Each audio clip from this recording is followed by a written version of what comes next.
Bismillahirrahmanirrahim. Assalamualaikum warahmatullahi wabarakatuh.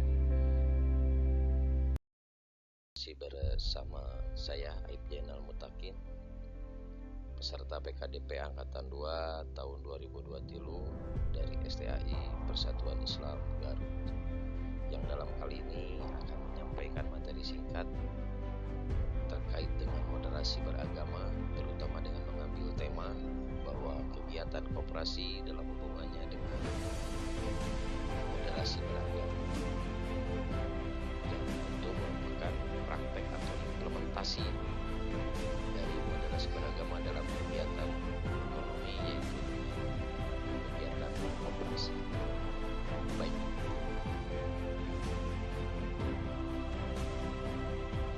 sebelum kita masuk ke tema khusus, kita mengenal dulu tentang apa sih yang dimaksud dengan moderasi beragama.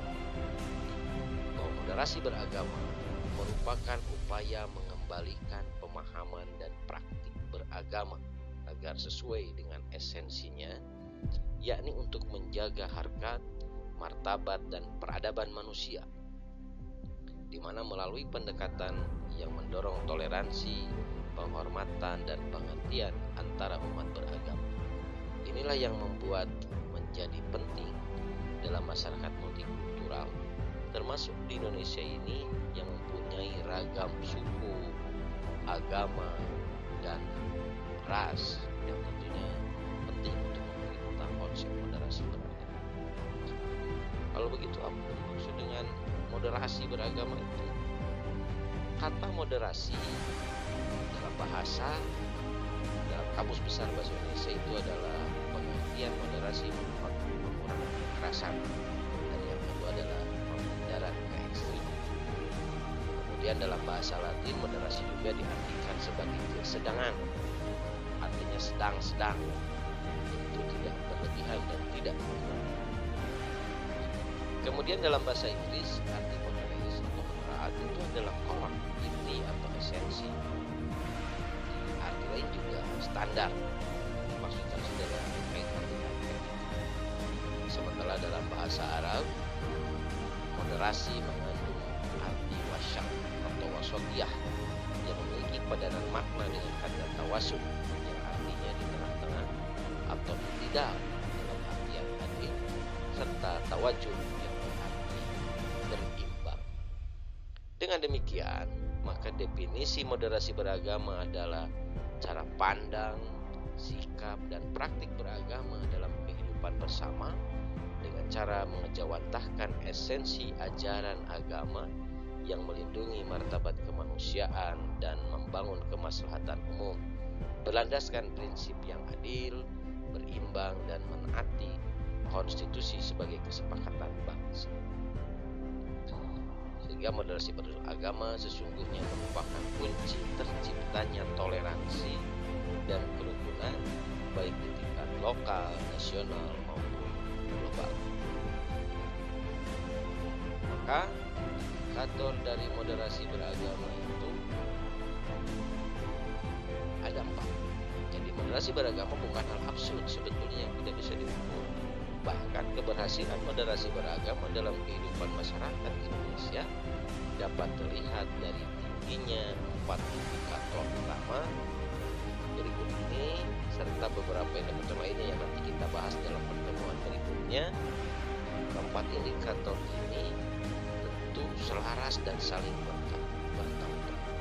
Pertama adalah komitmen kebangsaan, di mana penerimaan terhadap prinsip-prinsip yang berbangsa yang tertuang dalam konstitusi, yaitu Undang-Undang Dasar 45 dan regulasi turunan ke bawahnya.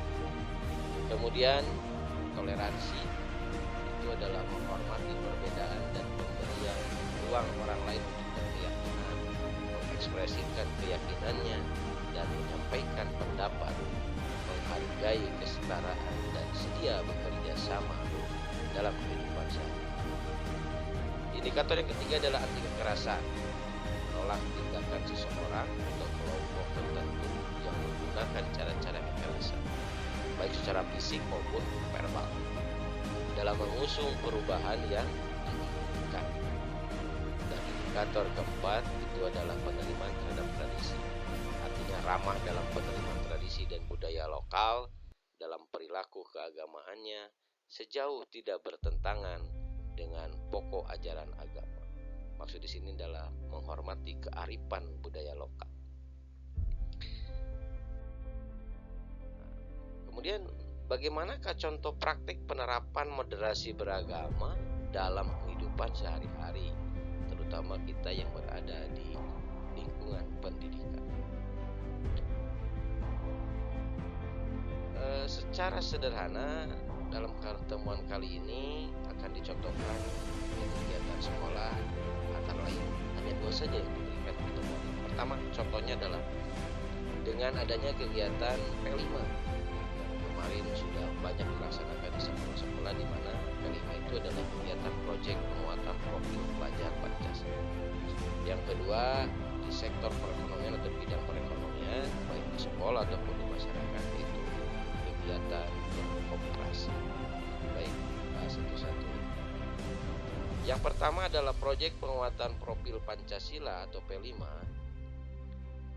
merupakan upaya untuk mewujudkan pelajar Pancasila yang mampu berperilaku sesuai dengan nilai-nilai Pancasila, yaitu bertakwa terhadap Tuhan Yang Maha Esa, berkebinekaan global, gotong royong, mandiri, bernalar kritis, dan kreatif. Maka pembentukan karakter-karakter pelajar yang memiliki nilai-nilai yang tercantum dalam Pancasila.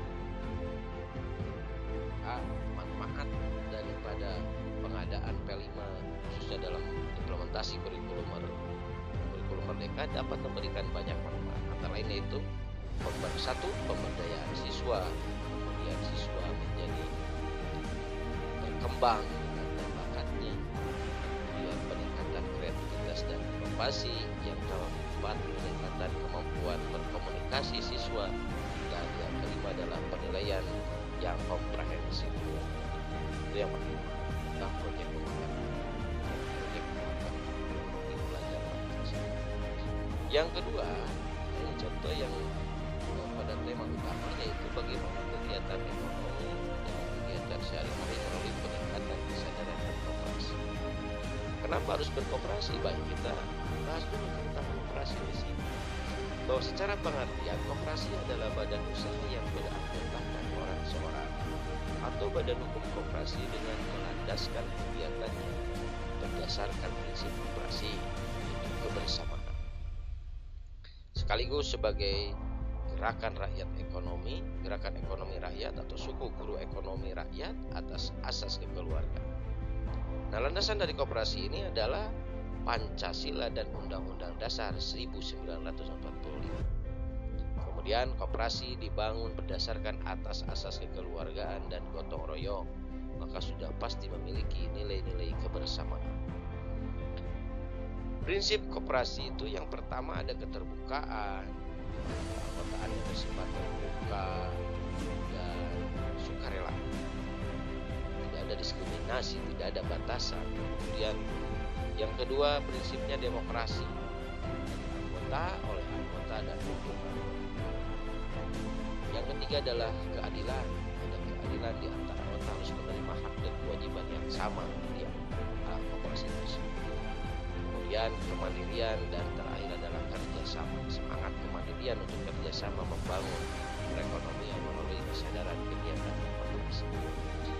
Sehingga tujuan koperasi itu adalah untuk membangun tatanan perekonomian nasional dalam rangka mewujudkan masyarakat yang adil, maju, dan makmur, serta memajukan kesejahteraan. Ini sesuai dengan tujuan pembangunan nasional di Indonesia bersama. Berdasarkan tadi yang disampaikan, maka temuan hari ini adalah terdapat hubungan antara praktik berkoperasi dengan moderasi beragama, yaitu koperasi merupakan contoh praktik kehidupan moderasi beragama dalam kehidupan bermuamalah atau ekonomi. Pertama tadi dijelaskan bahwa dasar koperasi adalah Pancasila dan Undang-Undang Dasar. Tentu semangat koperasi itu memiliki nilai-nilai komitmen kebangsaan sesuai dengan indikator dari moderasi beragama.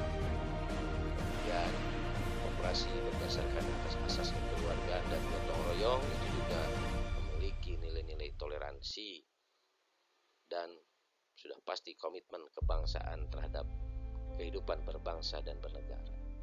Kemudian prinsip koperasi itu keterbukaan, demokrasi, keadilan, kemandirian, dan kerjasama. Ini dalam upaya mewujudkan nilai-nilai toleransi dan anti kekerasan.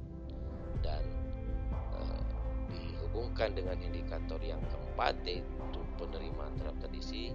Sudah pasti kita ketahui bersama bahwa koperasi di Indonesia merupakan suku guru perekonomian yang dicetuskan oleh founding father kita, oleh pahlawan kita, makanya dikenal dengan bapak koperasi kita, yaitu Muhammad Hatta.